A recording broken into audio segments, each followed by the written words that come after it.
So this woman is an estate agent who hasn't been to work in a very, very long time.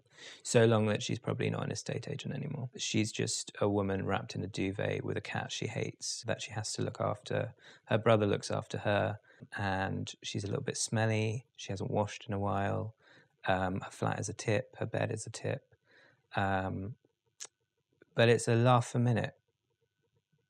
You're looking at, mental health issues is something that people normally try and avoid and they find shameful or embarrassing.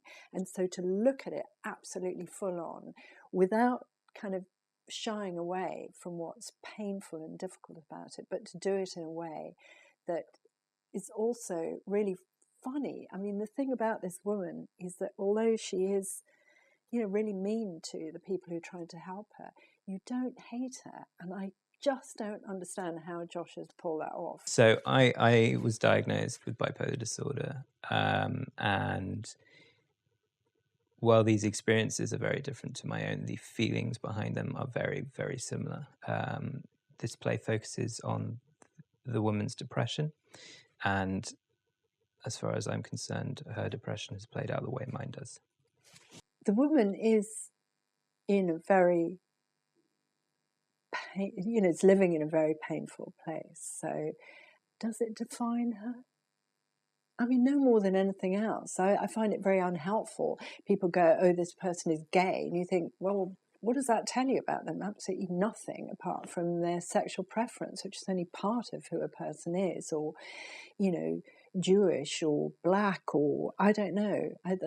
They're all things, all 68 like me, you just think 68, oh, she must be toddling off to the post office with a little walking stick, feeling sorry for herself. And there's nothing about any of these things that really tell you about a person. My experience of depression is that it sucks all vitality out of your day-to-day life. So you are left with a routine that repeats itself mindlessly. You are stuck on this cycle and you can't get out of it. So I've tried to do that with the structure of this play. I've tried to replicate my experience. I've tried to get that across to the audience. A play that scenes repeat themselves again and again and again with little to no variation, sometimes to comedic effect, and other times in a way that will hopefully break your heart. But I do think that her mental health issue is absolutely at the heart of this. It's just that I think she lacks self-pity, that's what it is. She's not inviting you to feel sorry for her. And therefore you can be with her because you don't have to feel guilty. Yeah, there's something about being so relentlessly kind of gloomy that then tips into laughter, doesn't it? And I think that happens when you have, when anything happens, when any big disaster happens, there's a couple of days and then the jokes start. I've been reading. Well, don't. Van Gogh. No, no, no. Byron fucked his sister. Schumann. I don't know who that is. Virginia Woolf, Tchaikovsky, Munch. All of them have what you had. All of them. Miserable? Creative.